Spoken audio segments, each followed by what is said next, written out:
La plática, pues en términos generales, va a hablar sobre lo que es calidad de energía. Realmente, por el contenido de los temas que se quieren tratar, pues hemos dividido esta parte, este curso en dos, o plática, mejor dicho, en dos componentes, la del día de hoy y la del próximo jueves. Vamos a, como digo, a presentar aquí la agenda en la cual tenemos conceptos básicos, problemas eléctricos. Luego vamos a hablar de cómo solucionar estos problemas eléctricos o qué dispositivos se requieren para corregir estos problemas cuando ocurren. Y posteriormente vamos a hablar en términos generales de pérdidas en instalaciones industriales y algunas recomendaciones generales que hemos tenido. Esto, como digo, es la agenda tanto del día de hoy como del próximo jueves. En esta parte vamos a cubrir solamente más o menos un 45% del contenido de toda la agenda. Pues ya con esto pues empezamos con el tema y realmente vamos a comenzar con lo que es carga. Realmente cuando hablamos de carga eléctrica, estamos hablando de cualquier equipo o dispositivo que sirve para realizar alguna función o algún trabajo. Por ejemplo, tenemos un motor, también podemos tener iluminación y, por ejemplo, también podemos tener un chiller. Es decir, que cualquiera de estos tres opciones las podemos considerar como carga porque de alguna forma consumen energía o requieren energía para poder trabajar. Dentro de esto podemos hablar también de una clasificación de cargas. Podemos hablar que las cargas, al clasificarlas por su naturaleza, podemos hablar de carga resistiva, carga inductiva y carga capacitiva. La carga resistiva pues es básicamente la que predomina la generación de calor. Si lo vemos a nivel simple y doméstico, podríamos hablar de una plancha, de un calentador de agua, de una bombilla incandescente. Estas, digamos así, que son los ejemplos típicos de cargas resistivas. Ahora bien, cuando hablamos de cargas inductivas, estamos hablando de cargas que adicionalmente requieren cierta cantidad de magnetismo, de electricidad en forma de magnetismo, que es lo que se conoce como reactiva. Y por ejemplo, los motores es el principal ejemplo. Un motor de corriente alterna, pues básicamente requiere energía, potencia real, pero también cierto nivel de potencia reactiva para su funcionamiento. Y el tercer paso o tipo de carga es la carga capacitiva. Esto como tal, digamos así, no es que necesariamente requiera de energía, sino que más bien proporciona energía. Y un ejemplo de estos más típicos es el banco de capacitores que tenemos en una industria, que lo utilizamos para poder compensar la energía inductiva que se pueda requerir. Es decir, entonces que estos tres tipos son los que de cargas con los que convivimos en cualquier tipo de instalación. Pero también podemos hablar de las cargas al clasificarlas por su nivel de importancia. Y podemos empezar con la carga normal o carga convencional, que es cualquier tipo de equipo, como dijimos anteriormente, que requiere energía. Sin embargo, dentro de estas, pues podemos encontrar la carga crítica. La carga crítica es aquella carga que al no funcionar tiene un efecto o un impacto muy fuerte en lo que es la seguridad de las personas o bien en el desarrollo de los procesos y que por consiguiente tiene un prejuicio grande a nivel económico. Estas cargas, como son súper importantes, entonces usualmente las alimentamos a través de un UPS en línea. La siguiente tipo de carga es la carga sensible. Esta carga es aquella carga que por la naturaleza de sus funciones o de las características de construcción requiere que tenga una alta calidad. Es decir, que esté libre de disturbios, que sea una energía pura que nos esté llegando, porque de lo contrario va a fallar. Por ejemplo, si consideramos una plancha esta no sería una carga sensible porque tengamos un voltaje malo o un voltaje ya sea alto o bajo, nos va a funcionar. Pero si estamos hablando de un equipo de laboratorio, puede ser que eso afecte y entonces sí podríamos definirlo como una carga sensible.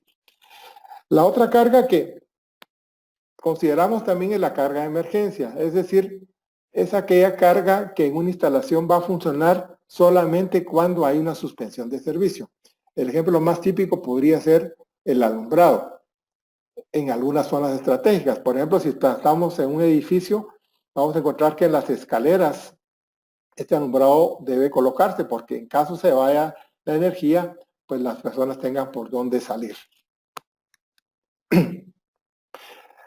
También podemos hablar de dos tipos de energía que se manifiestan como corriente continua o como corriente alterna.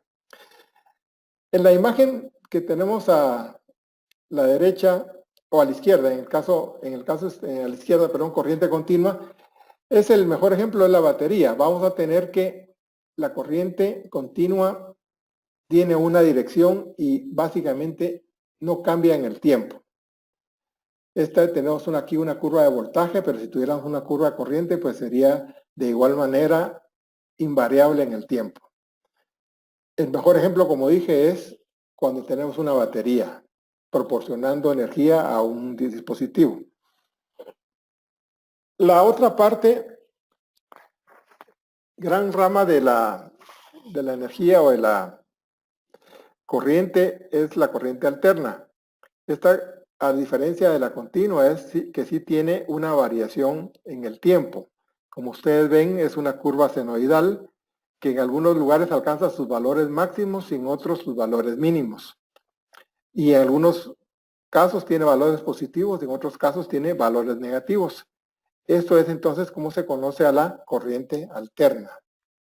Realmente a nivel general, lo que más se utiliza es la corriente alterna porque está hecho para magnitudes grandes. Si aprovechamos acá para hacer una pequeña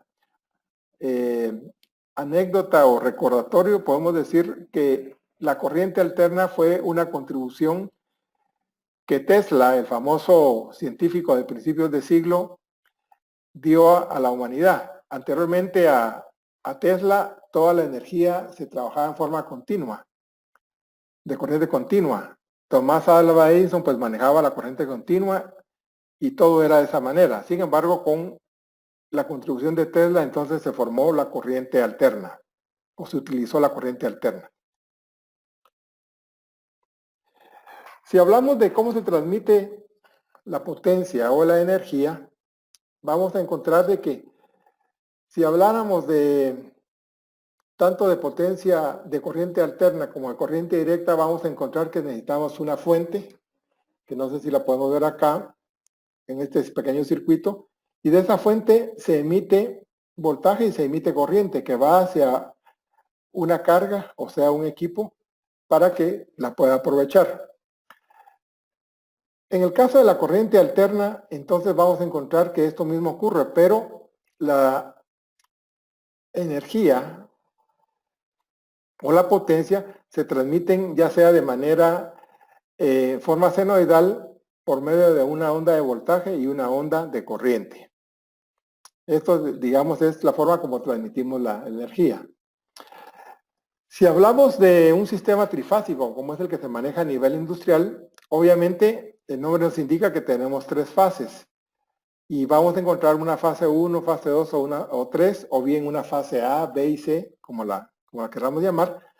Y en términos generales, la transmisión de la energía o potencia, en este caso, pues se va a hacer a través de cada una de las fases. Y cada una de las fases lleva una onda de voltaje y una onda de corriente.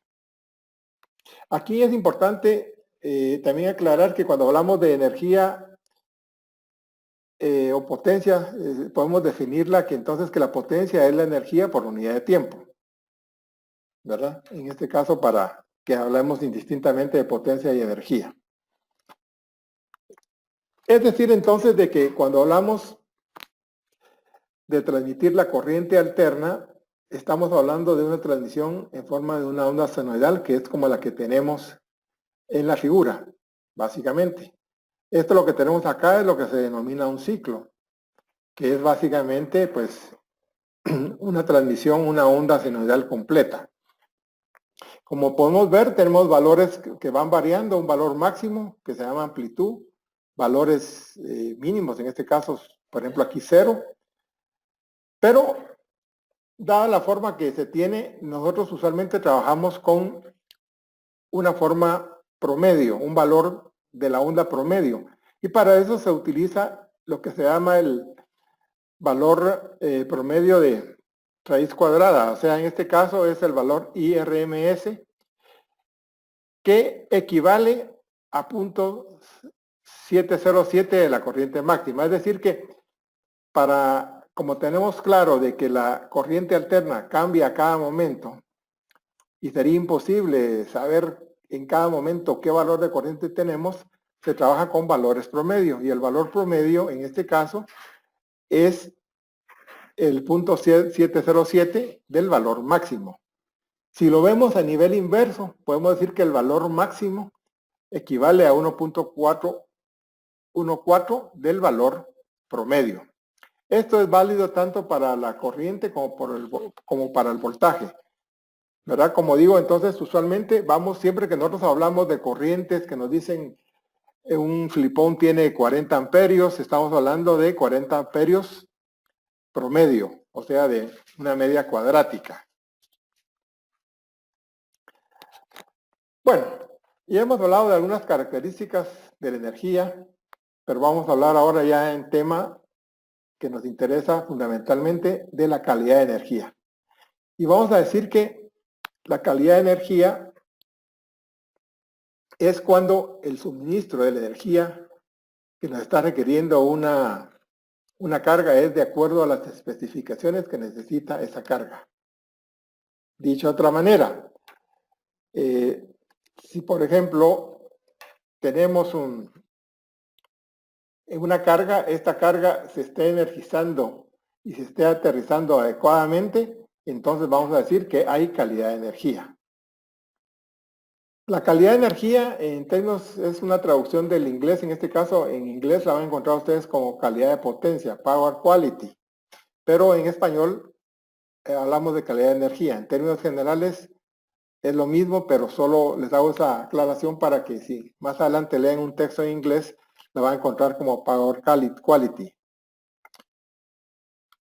Entonces, aquí lo importante es que nosotros necesitamos tener calidad de energía, es decir, recibir la energía como el equipo que queremos alimentar la necesita. Eso es a grandes rasgos calidad de energía. Pero la calidad de energía, por tanto, no es solamente responsabilidad de la empresa distribuidora o la comercializadora, sino que también es responsabilidad de la propia instalación. Y además de los vecinos que están en nuestra instalación. Es decir que dentro de la calidad de energía entran una serie de factores que no son atribuibles solamente a un elemento, sino puede ser a varios. Usualmente a veces siempre que tenemos problemas decimos que es el problema de la comercializadora o la distribuidora, pero realmente no necesariamente. Podemos tener problemas a veces causados por nuestra propia instalación o nuestra propia instalación, y a veces también por los vecinos que están cerca de nuestra instalación.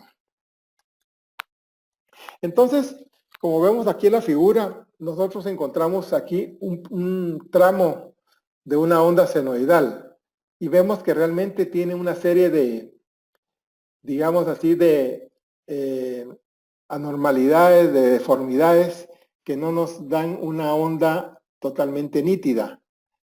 En este caso, esas distorsiones que encontramos es ruido. Si en la figura estamos hablando de una onda de voltaje con ruido.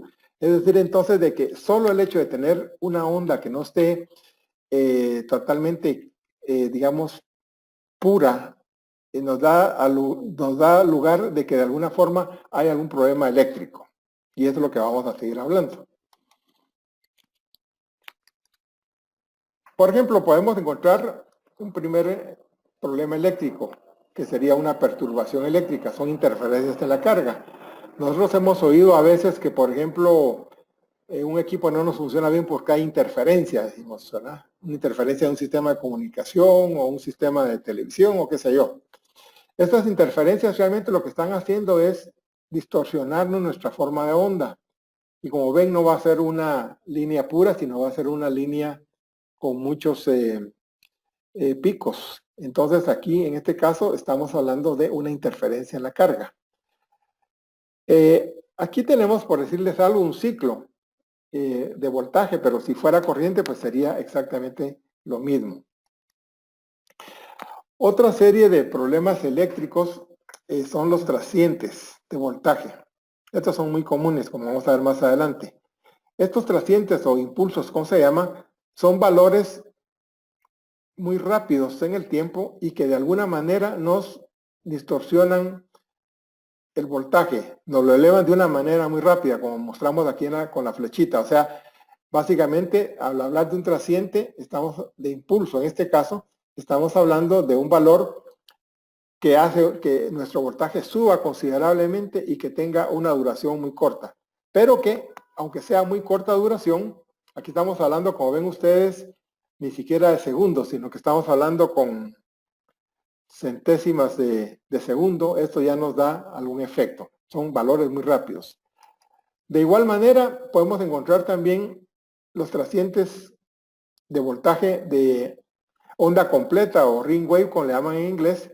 Estos, a diferencia de los anteriores, es de que realmente su duración nos agarra una onda completa. Es decir, que ven ustedes que quizás el tamaño de la onda es este que tengo acá, el pequeño, pero por X o Y razón se produce un valor muy alto de voltaje, un pico de voltaje, y eso de alguna manera nos causa problemas en nuestra instalación. Esta diferencia del anterior, como digo, es de que es una onda completa, mientras que el otro es solamente una parte de esa onda. Otra de las razones que nos podemos preocupar en una instalación eléctrica son las caídas de voltaje. Aquí, por ejemplo, tenemos de que tenemos un cierto voltaje, pero de repente, por alguna razón, esto se baja. Y más adelante, pues se vuelve a normalizar. Esta bajada nos va a causar problemas en nuestros equipos. Y como digo, si bien es cierto, tarda de medio ciclo a 3600 ciclos, que estamos hablando de un minuto más o menos, podemos decir que básicamente esta caída puede ser dañina para cualquier tipo de equipo que tengamos. También tenemos el aumento de voltaje, o sea, un sobrevoltaje. Que igual manera que la caída de voltaje tiene, digamos, se eleva su voltaje en cierto tiempo y después se normaliza. Esta subida de voltaje también nos va a producir algún problema. También tiene una duración más o menos de medio ciclo a 3600 ciclos, que como digo, si no estoy mal, es como un minuto. ¿Qué diferencia existe entre un aumento de voltaje o un sobrevoltaje comparable con un trasciente de voltaje, ya sea de un impulso de voltaje o un trasciente de onda completa? Pues básicamente la diferencia es de que el trasciente es todavía mucho más rápido que estos aumentos de voltaje. Como digo, tarda de medio ciclo en adelante y el caso del trasciente es todavía más rápido. ¿Qué importancia tiene esto? Pues adelantándome un poquito en las medidas de corrección de esto, es que obviamente un dispositivo para sobrevoltajes no necesariamente nos va a servir para protegernos contra trascientes de voltajes. Entonces, lo importante es que tenemos que identificar qué problema es y en base a eso, qué medida es la que se utiliza para solucionarlo. Aquí, por ejemplo, tenemos otro tipo de problema, que es la interrupción. Por ejemplo, tenemos aquí la onda que no se mira muy clara, pero se está trabajando y de repente esa onda se cae a llegar a un valor pequeño. Si estamos asumiendo en este caso que es voltaje, y esa onda de voltaje, por ejemplo, que fuera 230, 220, está trabajando, pero por X o Y razón se cae a un valor menor del 10% de eso, o sea, unos menores de 20 voltios, podemos decir entonces que ya se define como una interrupción. Y obviamente si el voltaje llega a cero, pues entonces la interrupción es mucho más evidente.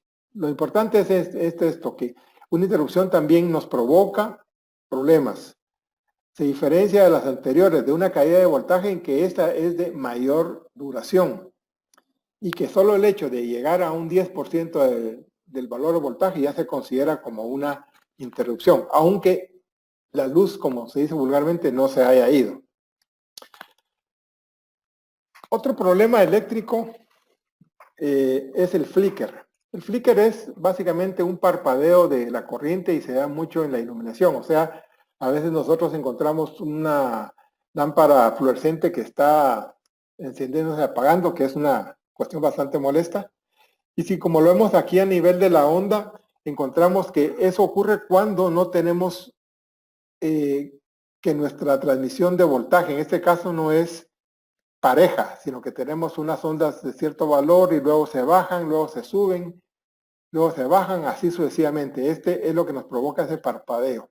Este problema se llama flicker.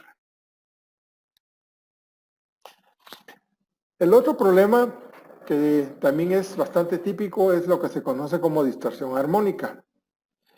Es básicamente similar a una interferencia. Vamos a encontrar que nuestra onda senoidal es modificada y que la onda pues de alguna manera se deforma.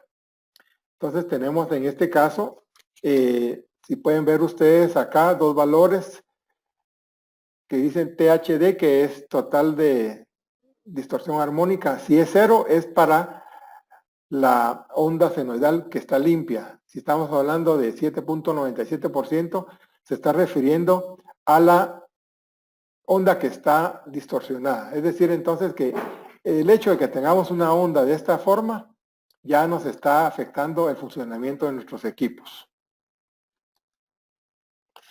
El otro factor importante también es el denominado factor de potencia. Aquí lo vamos a mencionar un poco rápido, pero básicamente se refiere al hecho de que usualmente nuestros equipos utilizan potencia real, pero por la naturaleza de la producción de la potencia, siempre se va a producir un componente reactivo, o sea, un componente magnético, de origen magnético. Entonces, pero esta energía no es aprovechable, sino que simplemente un motor va a trabajar con energía, con potencia real o energía real. Sin embargo, el hecho de que exista potencia reactiva nos va a provocar que esa energía sea transmitida, que sea transportada, y por tanto nos va a producir un efecto de carga en nuestros conductores, en nuestros componentes de nuestro sistema. Entonces es importante tomar en consideración de que si tenemos un factor de potencia muy bajo, muy malo, entonces vamos a tener un problema eléctrico. Solo una cosa interesante acá es que cuando el factor de potencia es 1, estamos asumiendo que estamos en una condición ideal o buena, muy buena. Si ese factor se aleja de 1, si por ejemplo tuviéramos un factor de potencia de 0.6 o 60%, entonces vamos a encontrar que tenemos mucha potencia reactiva que está siendo transmitida y por consecuencia esto no es no nos da lugar a una energía de calidad. O sea que de alguna forma tenemos que cuidar esa potencia. Adicionalmente también las comercializadoras o las empresas distribuidoras, si tenemos un factor de potencia malo, nos lo cobran. Entonces, si no somos cuidadosos, también esto nos va a costar dinero. Ok, entonces, haciendo un resumen de lo que hemos visto de problemas eléctricos, encontramos varios problemas eléctricos. Vamos a encontrar, por ejemplo, un aumento del voltaje, por ejemplo, en el caso 1, que lo vemos acá, que va a tener una forma de onda de esta manera. nos va a dar problemas en nuestros equipos. Si estamos hablando del punto 2, un punto trasciente, en este caso, lo tenemos acá, vamos a encontrar que en un momento dado, aunque sea de muy corta duración, vamos a tener un incremento fuerte en nuestro voltaje y esto también nos provoca daños. La otra parte es la distorsión armónica, el número 3, que esto consiste en que nuestra forma senoidal se va a perder, se va a deformar, entonces va a tener una forma de onda rara. Eso también es un problema para nuestros equipos. La otra parte es tener bajo voltaje o baja tensión, como queramos llamarle, que es el punto 4, que encontramos de que esta baja también de alguna manera va a producirnos un efecto perjudicial en nuestros procesos o en nuestros equipos. Y el nivel quinto, pues básicamente es la interrupción. Es decir, que si estamos trabajando y de repente la luz se suspende, pues obviamente vamos a tener problemas. Pero recuérdense que necesariamente no se requiere que el voltaje caiga a cero, sino que solo con que llegue a un 10% de nuestro valor nominal, entonces ya vamos a tener una interrupción y nuestros equipos obviamente no van a trabajar de ninguna manera. Por tanto, como ven ustedes, en el sistema, en nuestras instalaciones, existen muchos problemas eléctricos de diferente índole que van a requerir diferentes tipos de soluciones.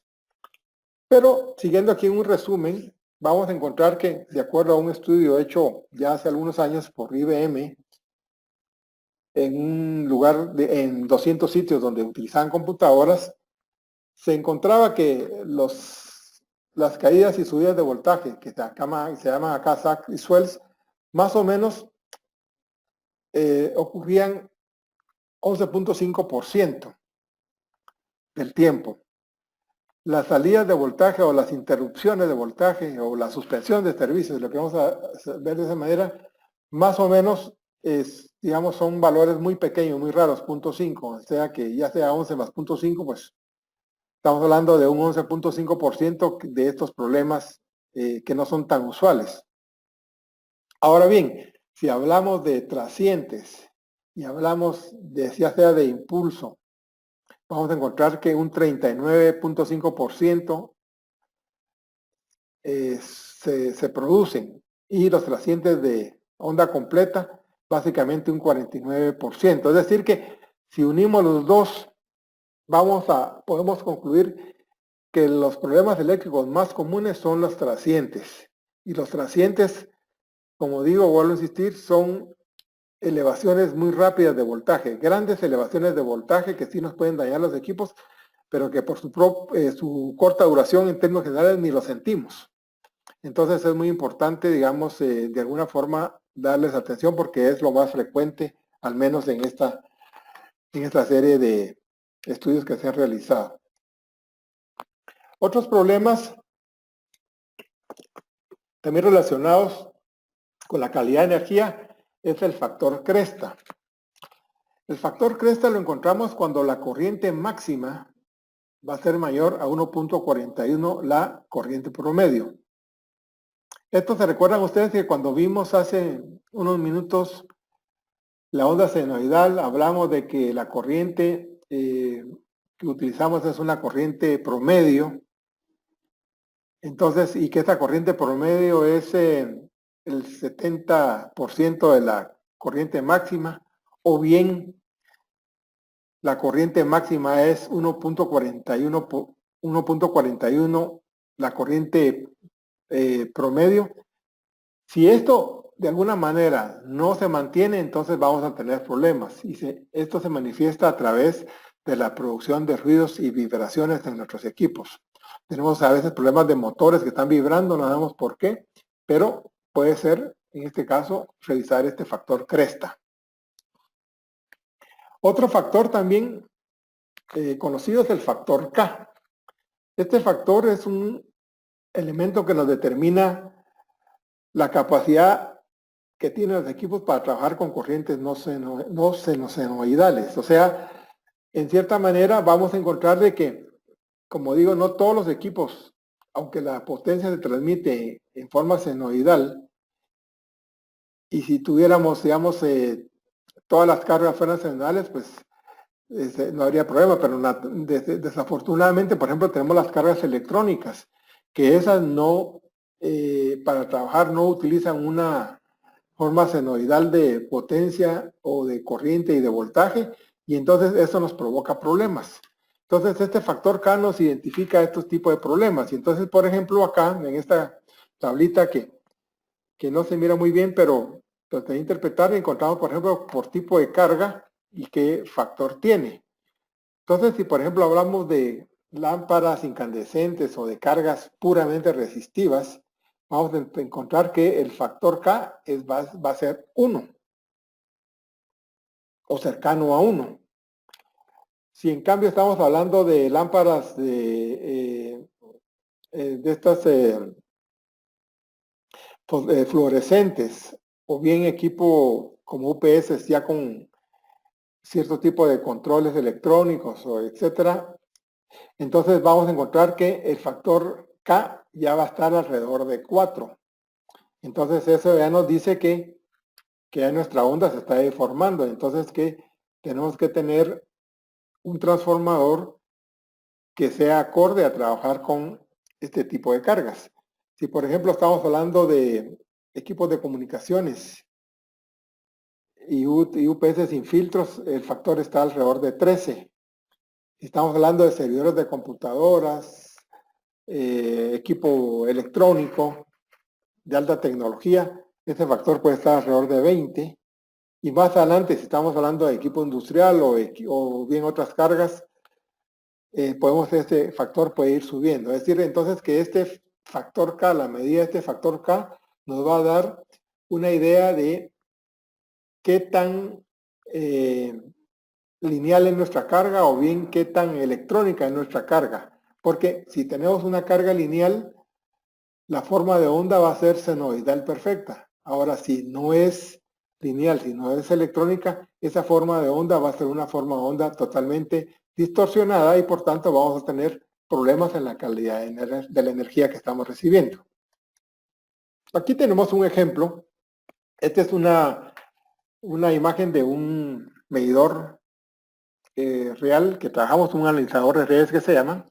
Y entonces aquí encontramos que, por ejemplo, nos va el valor de armónicas. Tenemos aquí armónicas de voltaje, que es la parte azul, armónicas de corriente, que es la parte roja.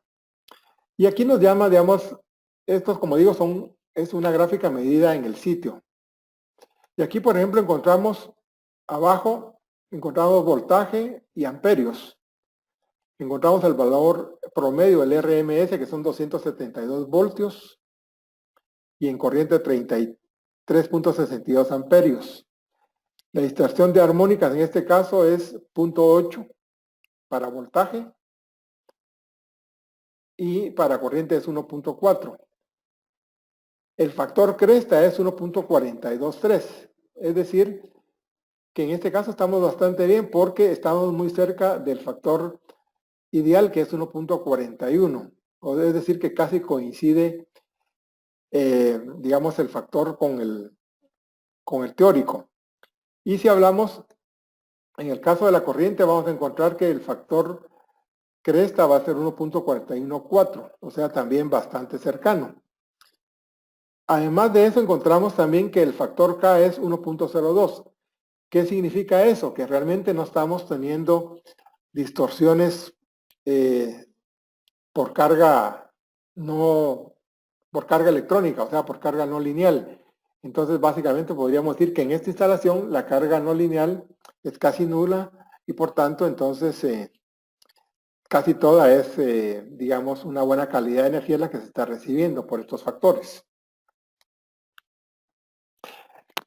Por consecuencia, entonces, cuando hablamos de cómo resolver nosotros los problemas relacionados con la calidad de energía, podríamos pensar en tres formas.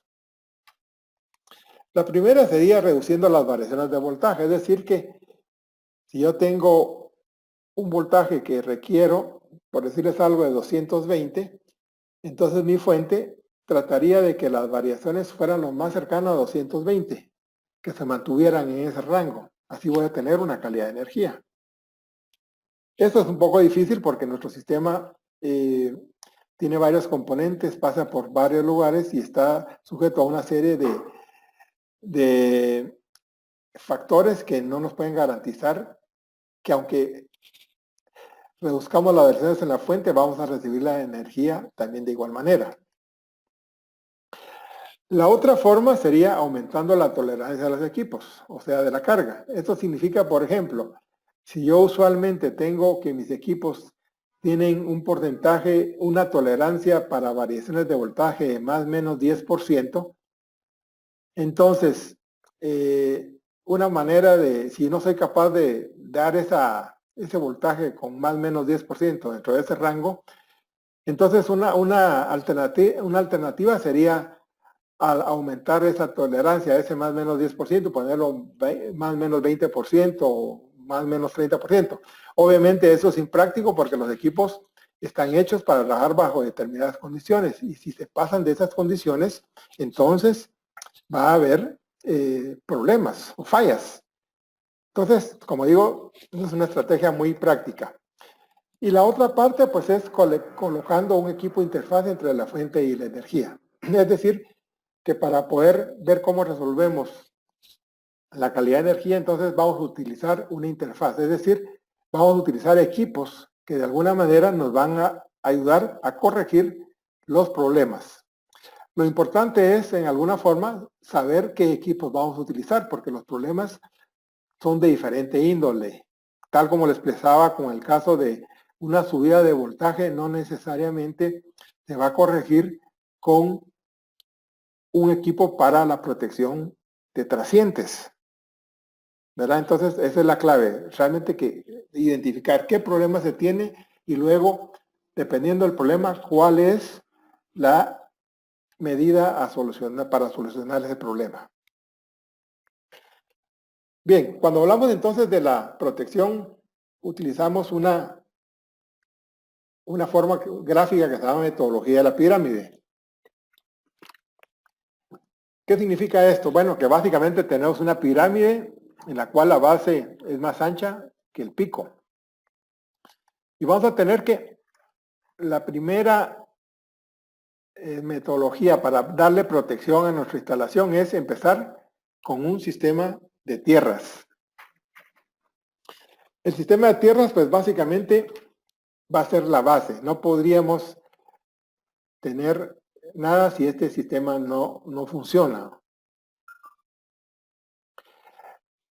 El segundo escalón es proteger trascientes. Es decir, entonces, de que de nada me sirve tener protección a trascientes si no tengo un sistema de tierras. Pero sí me va a servir si tengo un sistema de tierras adecuado. El tercer escalón es la regulación de voltaje, es decir, es el rango del voltaje que se debe mantener en un porcentaje. Si estamos hablando a nivel general, más o menos esa regulación de voltaje o ese rango de voltaje se va a establecer en un más o menos 10% y los equipos van a trabajar. Sin embargo, si estamos hablando de un equipo más sofisticado, quizás ese más o menos 10% no sea el adecuado y nos dé problemas y quizás necesitamos un más o menos 5%. Ese sería el tercer escalón. El cuarto escalón es proteger contra la distorsión armónica. Es decir, hablamos de nuestra onda senoidal que es bastante, de alguna manera, deformada. Y entonces esa es otra, digamos, otro escalón en nuestra pirámide de protección. Y el pico es la continuidad de energía, es decir, mantener la continuidad de la energía. Aquí lo importante, digamos, son dos aspectos. Primero, entonces, es que mientras nosotros más protejamos nuestra instalación, obviamente, más costo vamos a tener que realizar, ¿verdad? Es decir, que no podemos tener una protección adecuada si no invertimos, así de sencillo. Ese es un aspecto muy importante. Pero es también importante seguir la secuencia de esta pirámide. Es decir, como dije, de nada nos sirve tener un UPS para garantizar la continuidad de la energía si no tenemos un sistema de tierras adecuado. De nada nos sirve tener equipos para evitar la distorsión armónica si no tenemos un sistema de tierras. Es decir, entonces, de que el principio básico para proteger nuestra instalación es tener adecuadamente nuestro sistema de tierras. Y por eso es importante que le prestemos atención y al menos realizar mediciones de chequeo de nuestro sistema de tierras una vez al año. A nivel general yo me he encontrado con muchas instalaciones que a veces ese sistema no está bien o a veces ni existe. Entonces es muy importante. Después no podemos garantizar que aunque tengamos el mejor equipo para proteger trascientes o armónicas o continuidad de energía, no va a funcionar si no tenemos el sistema de tierras adecuado. Naturalmente eso tiene un costo y eso pues es parte ahí sí que del negocio. Bueno, entonces entrando con esto vamos a platicar un poquito sobre la protección de tierras. Es lo que hablamos como tierras físicas. Entonces, como mencioné en la diapositiva anterior, el aterrizamiento del sistema es la base para cualquier sistema confiable de distribución. Es importante. Usualmente los problemas, si no se tiene una tierra adecuada, vamos a tener más o menos un 80% según las estadísticas de problemas de calidad de energía. Es decir que básicamente es algo que no podemos obviar. También,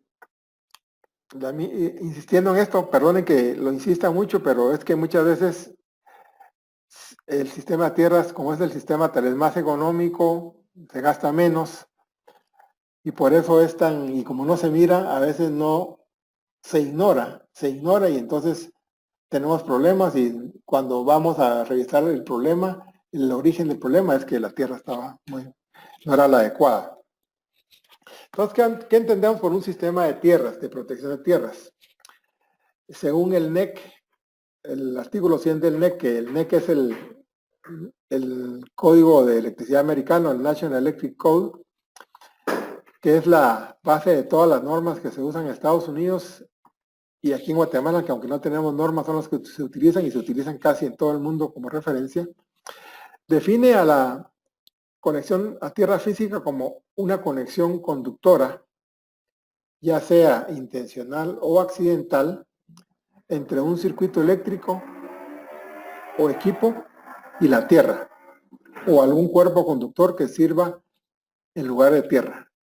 ¿Qué estamos diciendo con eso? Bueno, primero que todo vamos a encontrar en esta gráfica que tenemos acá que se está midiendo la tierra, pero están midiendo un conductor. Ese conductor es básicamente un conductor intencional de tierra. Y aquí estamos midiendo qué valor de resistencia tiene. Básicamente ahí lo podemos ver en la flechita. Ahora bien, ¿qué características puede tener este sistema de tierras? Si lo vemos acá, tenemos aquí una fuente de energía que nos está produciendo energía y nos la está transmitiendo. Tenemos aquí una torre o un medio que recibe la energía. Tenemos a una persona. Esta torre puede ser un equipo también. Y en el momento de una falla, ¿qué va a pasar? La corriente siempre busca el camino que menos resistencia le dé. En este caso, entonces, si la corriente encuentra un medio más fácil para pasar que la persona, entonces esto va a ser una buena noticia para la persona. Es decir, que en ese sistema, si tenemos un conductor, un sistema aterrizado, un sistema de tierras, como lo queramos llamar, entonces básicamente a la hora de una falla, esta falla se va a ir por ese conductor y va a llegar hacia un sistema enterrado de tierras y no va a pasar nada. La persona va a estar asegurada. Si lamentablemente no es así, el que va a servir de conductor de tierra va a ser la persona. Y obviamente eso desafortunadamente le va a causar la muerte o alguna incapacidad. Entonces es muy importante tomar en cuenta entonces este valor de tierras, que el valor de tierras, que el sistema de tierras, perdón, no solamente sirve para proteger equipos, sino también para proteger personas. Es muy importante. Por eso insistimos muchas veces en que un sistema, un equipo, un tablero eléctrico esté aterrizado. ¿Por qué? Porque a la hora de un accidente, si hay una persona cerca que esté tocando ese tablero y el sistema está aterrizado, no va a tener ningún problema. Si bien tenemos conectado también un equipo que nos puede costar millones para nuestro proceso productivo y el sistema de tierras está funcionando, también ese equipo no se va a dañar. Entonces es importante considerarlo. Usualmente la conexión de tierra va del neutral que encontramos en un tablero a un electrodo de tierra. Esto es lo que usualmente se conoce como una varilla de cobre. Obviamente es varilla de cobre porque recordamos que tenemos que tener un elemento que sea muy buen conductor de la electricidad y en este caso, pues, digamos, el cobre va a ser de los mejores, es decir, que no les va, que es el que menos resistencia le va a presentar. Y entonces, como vemos, a la hora de una falla y tener un sistema aterrizado, si vemos aquí nuestra corriente de falla que tenemos acá, vamos a encontrar que esta corriente va a venir, va a pasar por un punto por el equipo, pero a través de un conductor y este conductor va a llevar esa energía, esa corriente a un sistema de tierra física y entonces no va a haber ningún tipo de daño ni a los equipos ni a la instalación. Bien, siguiendo con este tema, vamos a encontrar entonces en este caso que un sistema de tierras, si lo vemos acá en este dibujo, tenemos aquí un tablero, un cablecito que apenas se ve y este cablecito está enlazándonos una serie de conductores que es lo que se conoce como una red de tierras, es decir que tenemos en este caso un sistema aterrizado.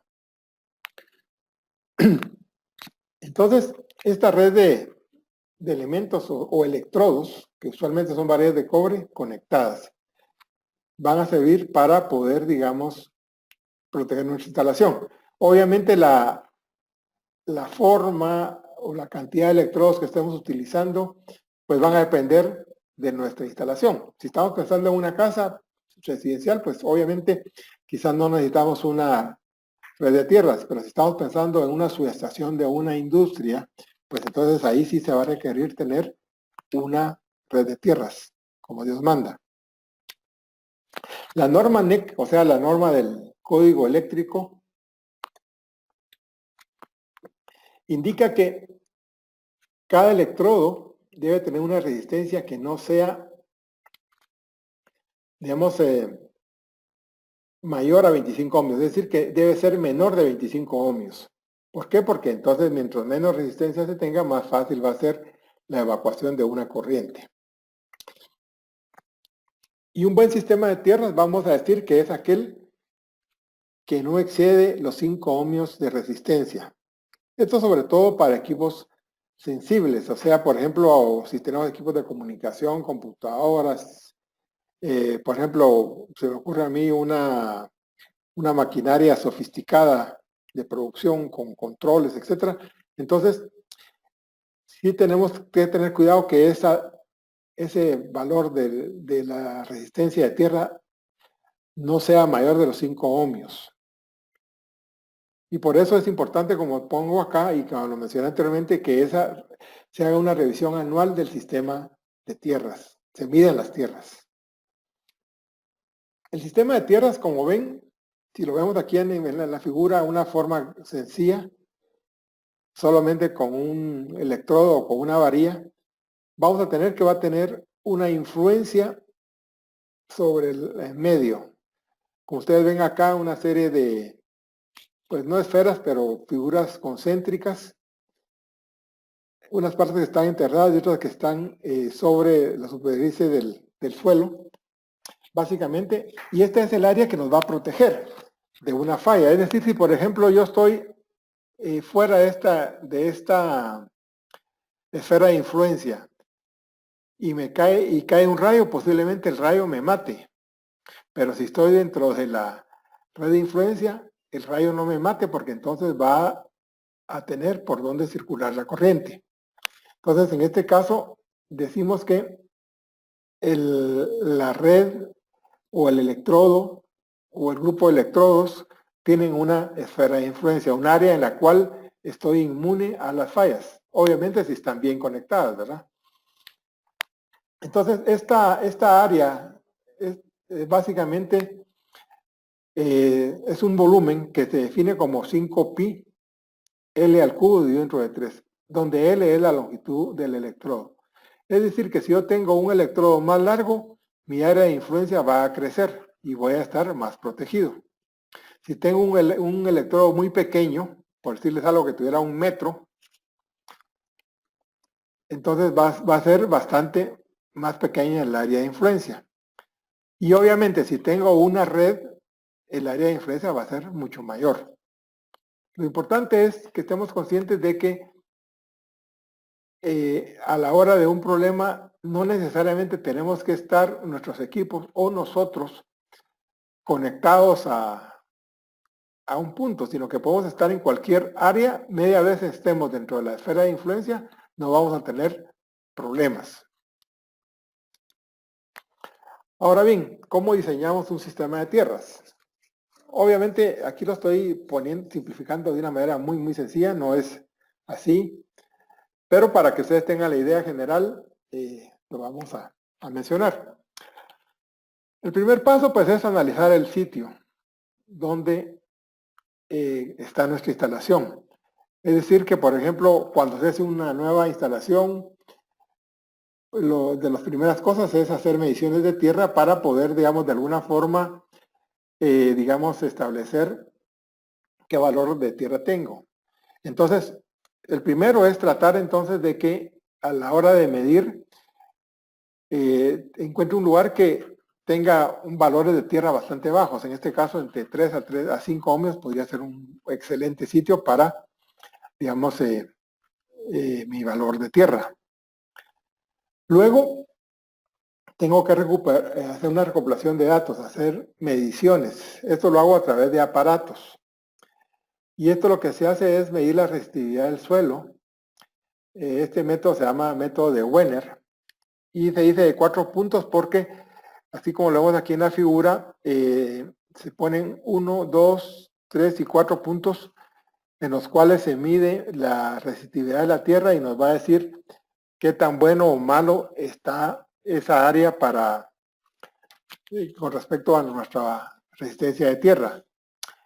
En este caso, como digo, este aparato, pues si es un lugar despoblado o es un lugar, digamos así, medio rural pues es un lugar donde podamos usar esas estacas que se ensartan, esas 4 estacas y se miden. Si por ejemplo queremos hacer esas mediciones en un lugar donde tenemos suelo de concreto y todo, pues obviamente no podemos hacer estacas. Entonces hay que usar otro mecanismo, poco similar a este, pero al final da el mismo resultado. Entonces es recopilar datos, medir la resistividad del suelo. El tercer paso es tomar en cuenta los suelos. Si por ejemplo tenemos bentonita, la bentonita tiene una resistividad promedio de 2 a 10 ohmios por metro, es decir que sería un buen lugar para poner, digamos, nuestra red de tierras. Si estamos hablando, por ejemplo, de arcilla, que va de 20 a 1000 ohmios por metro, vamos a decir que ahí sí tendríamos una tierra inadecuada porque su resistividad es muy alta. Si estamos hablando de, por ejemplo, de cal, que puede ir de 5 a 4000, pues podríamos decir que puede ser un buen punto en los valores cercanos a 5. De hecho, cuando una tierra no es adecuada, pues entonces se le hace un tratamiento, y uno de los tratamientos, de los materiales que se utiliza para ese tratamiento es la cal. Pero como digo, no quiere decir que solo porque le echo cal ya la resistividad va a estar adecuada. Pero entonces lo importante de esto es que a la hora de que estoy diseñando mi sistema de tierras, tengo que considerar el suelo en el cual está mi instalación. Porque eso me va a decir más o menos el nivel o la envergadura del sistema de tierras que tengo que poner. El cuarto paso es analizar los datos. Eso usualmente se hace utilizando un software. Y esto es porque, digamos, ustedes saben que un suelo, si está, digamos, tiene varias capas de suelo, de sustancias, y entonces realmente no sabemos qué minerales podemos encontrar que nos puedan favorecer o nos puedan desfavorecer el sistema de tierras que queremos poner. Aparte encontramos que a diferentes profundidades del suelo vamos a encontrar diferentes valores de resistividad de la tierra. Entonces, lo ideal sería encontrar, digamos, un nivel de profundidad donde tengamos un buen sistema de tierras. Sin embargo, esto, como digo, no necesariamente va a ocurrir siempre. Y entonces a veces nos vemos forzados a que nuestro sistema de tierras, nuestra red de tierras va a estar muy cercana al suelo. Entonces, cuando ocurre eso, nuestro nivel de tierra no va a ser tan bueno y entonces tenemos que utilizar algunos elementos químicos para poder, digamos, hacer que ese suelo pues cambiar sus propiedades para que tenga una resistividad adecuada. Y ya con eso, entonces, el quinto punto sería diseñar el sistema de tierras, es decir, la red de electrodos. Dicho de otra manera, que si yo estoy pensando solamente en una instalación en una residencia, pues esa red de electrodos tal vez se va a reducir exclusivamente a una varilla de cobre. Pero si estamos hablando de una subestación, entonces puede ser que aquí sí estemos hablando de una estructura de electrodos que se va a enterrar y entonces para lograr entonces valores de tierra adecuados, que como dije, más o menos si estamos hablando de equipos sofisticados que son los electrónicos de comunicación como se utilizan ahora, más o menos la tierra debería el valor de resistividad de 5 ohmios para abajo. Aquí tenemos una figurita de solamente cómo el cable que viene en la instalación se junta con la varilla de cobre. Bueno.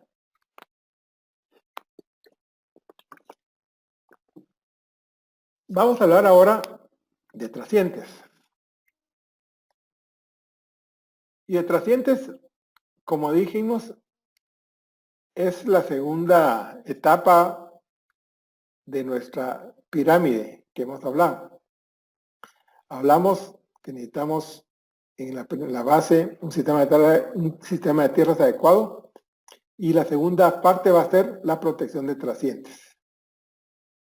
Es decir, que lo mínimo que podemos tener es un sistema de tierras adecuado. Y después de eso, ya podemos pasar a un sistema de trascientes. Es decir, de nada nos sirve tener un sistema de distorsión de armónicas antes de tener protección a trascientes. ¿Por qué? Porque los trascientes van a ser más comunes. Y básicamente, lo importante de esto es que la protección de trascientes se debe hacer en cascada. ¿A qué nos referimos con eso?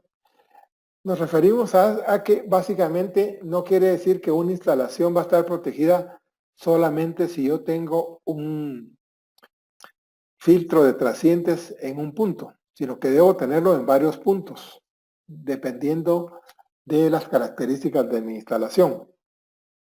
Es decir, entonces, de que a diferencia de la tierra, que tengo mi red de tierras y estoy bien, si la he hecho bien, por supuesto, Los trascientes sí tengo que colocarlos en diferentes puntos. ¿Por qué? Porque usualmente un trasciente, como vamos a ver a continuación, no se produce solamente de una forma, sino que hay varias formas como se pueden producir los trascientes. Otra cosa importante también cuando vamos a protegerlos contra trascientes es tener bien claro qué cargas son críticas y no críticas. También tener claro qué cargas nos pueden generar perturbaciones. Por decirles algo, si yo tengo una planta de emergencia y en un momento dado arranca esa planta de emergencia, voy a tener una perturbación en mi sistema. De igual manera, si tengo un motor grande, bastante grande, y lo arranco, voy a tener una perturbación en mi sistema. Entonces, es importante tener uno en cuenta en la instalación cuáles son las cargas que son realmente importantes y cuáles no, desde el punto de vista de efecto que puedan tener sobre el resto de elementos del sistema, de la instalación. Entonces, así es, digamos, es importante. Entonces, con esto podemos hablar de que es un trasciente. Ya hemos lo mencionado anteriormente cuando hablamos de los problemas, pero aquí ya más concretamente podemos decir que un trasciente es una gran subida de voltaje que puede ocurrir en una fase o en más fases. O sea, cuando estamos hablando de nuestro sistema trifásico, podemos decir que es el típico a nivel industrial que un trasciente puede ocurrir en una fase, en dos fases o en tres fases.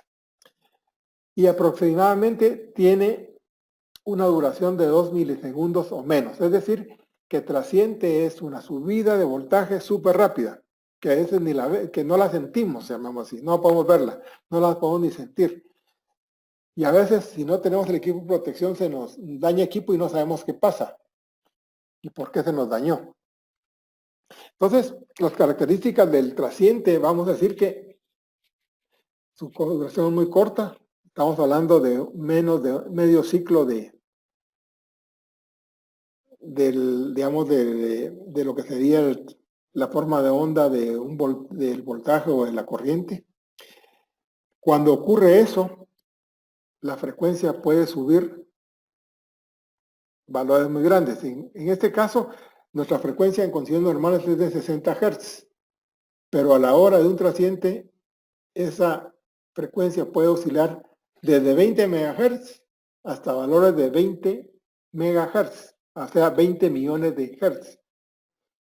Esos son valores bastante grandes. Y por otro lado, el voltaje puede subir mucho. O sea, si estamos hablando en una instalación de bajo voltaje, que es en Guatemala a nivel de 480 voltios, el voltaje más grande, se puede producir una subida de voltaje hasta de 20.000 kilovoltios.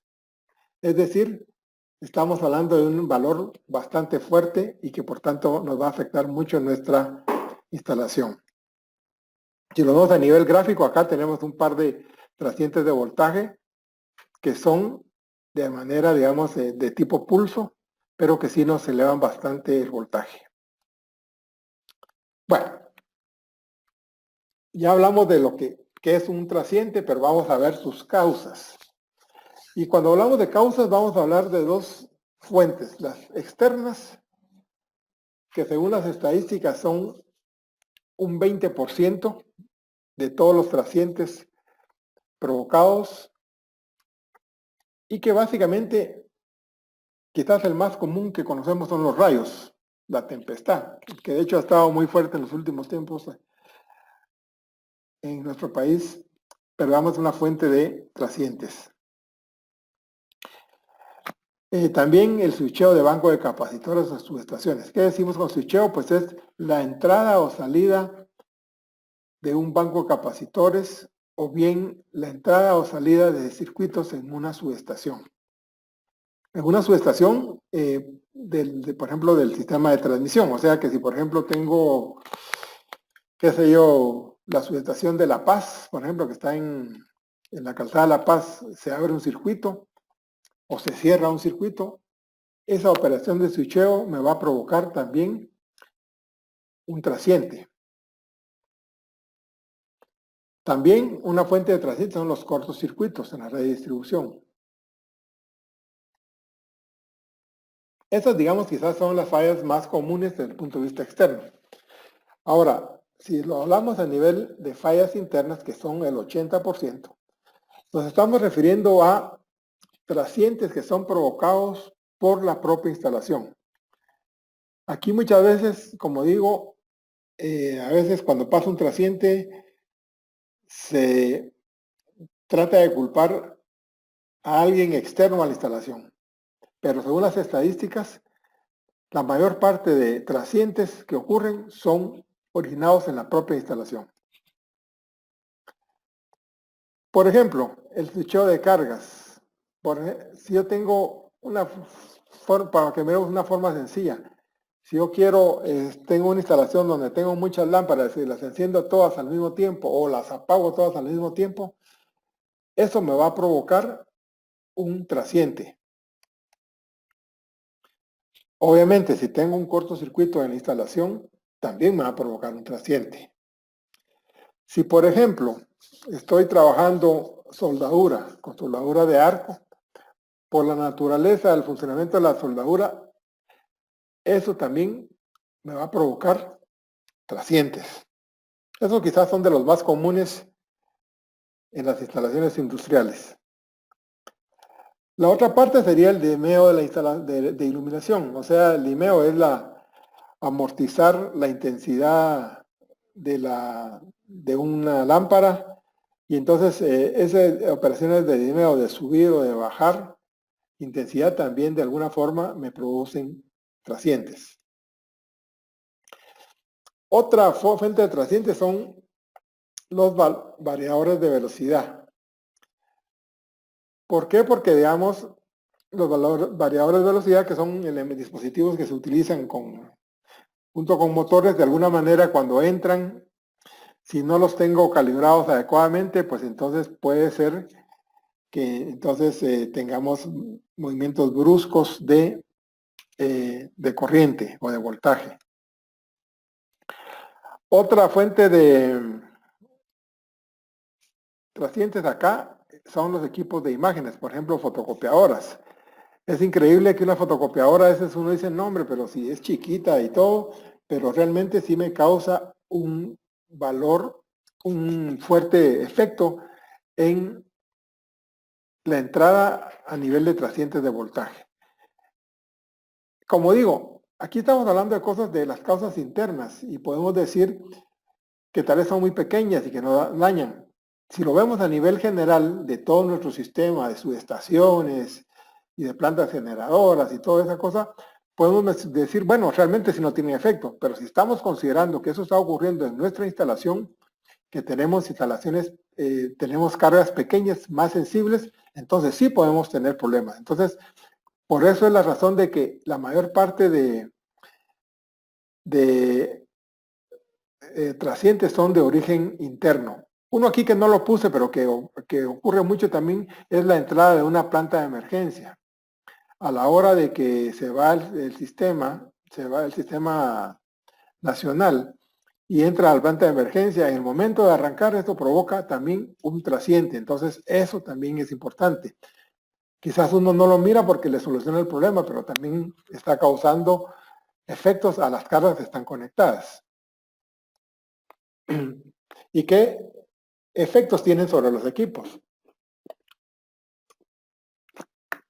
Bueno, básicamente los trascientes dañan los equipos por calentamiento. Es decir, que una subida de voltaje al final lo que está produciendo es calor. Y entonces, al calentar un equipo, entonces de alguna manera estamos dañando ese equipo. Por supuesto que si tenemos aislamiento y a la hora de tener un trasciente, ese aislamiento se va también reduciendo. Recordemos que cuando tenemos, haciendo una analogía con el voltaje y la presión, si tenemos presiones más fuertes, los equipos van a soportar fuerzas más fuertes, obviamente. Y el voltaje es lo mismo, o sea, si tengo voltajes más fuertes, entonces nuestros equipos van a estar sometidos a mayores presiones, o sea, a fuerzas más grandes que de alguna manera me van a ir dañando el aislamiento. Obviamente, este efecto produce un envejecimiento prematuro en los equipos. Esta es una causa importante porque muchas veces la gente no cree que un equipo se daña hasta cuando ya no funciona. Dicen, bueno, ese equipo no se dañó porque ahí está trabajando, pero realmente lo que estamos haciendo con estos trascientes, es que estamos acelerando el daño de los equipos, quitándoles digamos, el periodo de vida, lo estamos reduciendo considerablemente. Otro aspecto también importante y que tiene que ver mucho con la producción es la interrupción del funcionamiento. Estamos haciendo algo, hay un trasciente y entonces esto va a hacer que nuestro proceso se pare y esto va a tener consecuencias dramáticas muchas veces en nuestros procesos. También la pérdida de datos. O sea, la pérdida de datos, recordemos que no solamente es pensar en una computadora, sino también tenemos datos que estamos midiendo, que estamos leyendo. Y entonces, de cierta manera, esto pues de alguna forma también los datos se van dañando con los trascientes. Yo, por ejemplo, he visto a veces en redes de mediciones que a veces los datos se alteran porque ocurre un trasciente. Y no es que la medición esté mala, sino que realmente está bien porque está captando valores, los valores que están ocurriendo. Pero como son tan altos, a veces la gente dice, no, este medidor o este equipo está malo, ¿verdad? Porque no es lógico lo que están midiendo. Y no es que sea el equipo el malo, sino que lo que está pasando es que está ocurriendo un trasciente. Y eso me da lugar a perder datos. Ok, dentro de esto, pues también, afortunadamente, tenemos equipos de protección o dispositivos de protección para los trascientes. Lo importante de esto es tener en claro también que se deben utilizar los equipos adecuados para lo que queremos proteger. Hasta antes de los 80, cuando la electrónica todavía no estaba muy desarrollada, lo que se utilizaba eran pararrayos secundarios. O sea, aún se usan pararrayos, pero los pararrayos se orientan más a la protección digamos, de las instalaciones a nivel general, pero no tanto a nivel de equipos. Entonces, anteriormente se utilizaban pararrayos secundarios. Después de los 80, con el desarrollo de la electrónica, empezaron a aparecer ya los supresores de picos, originados principalmente para los equipos electrónicos. Lo que ocurre es que ahora casi muchos equipos son electrónicos, por tanto, entonces la protección debe ser más frecuente o más constante. Otro aspecto importante en esto es que un supresor, dentro de sus especificaciones, trae un elemento que se llama corriente de descarga. Y dice corriente de descarga en pruebas. Cuanto más grande sea esta corriente de descarga, el supresor va a ser mejor. Es decir, que si yo tengo dos supresores de picos de iguales características, de iguales tamaños, que vamos a ver a continuación los tamaños, debo escoger el que en su especificación me diga que su corriente de descarga es mayor. Y aquí se especifica el tamaño, o sea, hay dos maneras de especificarlos. Por su capacidad, que se mide en miles de amperios, o sea, KA, o sea, miles de amperios por fase. Por ejemplo, si yo tengo un supresor de picos de 200 kiloamperios por fase, ese es un supresor que se utiliza sobre todo en acometidas, cargas grandes. Entonces, una manera de especificarlo es por kiloamperios. Y la otra forma, que es menos usada, para especificarlo es tomando en cuenta, digamos, si es, por ejemplo, un supresor por modo, si es, por ejemplo, de línea a neutro, si es de línea a tierra, si es de neutro a tierra, y por el número de fases. Entonces, por ejemplo, si yo pongo uno de 100 kA por modo, o sea, tengo que decirle si es de línea neutral o de línea a tierra o qué sé yo. Realmente el primero, el que tenemos acá de kiloamperios, es el que más se utiliza para especificar tracientes. Es importante también tener en mente que cualquiera de los dos casos, un filtro o un protector de tracientes es un elemento consumible. ¿Qué significa esto? Quiere decir de que si yo pongo un filtro, ese filtro por cada evento, por cada filtrado que va realizando, de alguna manera se va gastando. O sea, esos 200 cada, si yo tengo, por ejemplo, 200 eventos de 1000 amperios, el evento 201 ya no me va a proteger porque ya se me gastó. Entonces es muy importante tomar en cuenta. Mucha gente a veces piensa de que compra un dispositivo de protección y ese dispositivo se va a quedar ahí para toda la vida. No. Es importante que que de alguna manera tener claro que eso se va desgastando. De hecho, los supresores de pico traen unas lucitas por fase. Usualmente vienen 3 lucitas verdes. Cuando se conectan, entonces significan que están activos, uno por cada fase. Si en un momento dado la lucita se pone roja, significa que esa fase, la protección de esa fase ya se agotó. Por tanto, debo cambiar el supresor. Eso es muy importante tomarlo en cuenta. Porque me he encontrado a veces con muchas instalaciones donde tienen supresores picos, pero ya se gastó, entonces ya no están protegiendo nada. Es muy importante. Bueno, ¿cómo funciona el protector de picos o supresor de tracientes o protector de tracientes? La mejor manera de verlo es a nivel gráfico. Vamos a tener, por ejemplo, aquí tenemos 3 gráficas. Por ejemplo, tenemos esta que estoy siguiendo acá, que es la onda más grande, que es cuando ocurre un trasciente y no hay filtro. Es decir, entonces que toda la instalación o el equipo por donde está pasando esa onda de voltaje, de alguna manera está sufriendo muchas presiones y por tanto entonces se va a ir destruyendo. Entonces, digamos, si aquí estoy trabajando normalmente, ocurre un evento, circula por todos lados a valores grandes hasta que se logra estabilizar por sí solo. Entonces, si no tengo el filtro.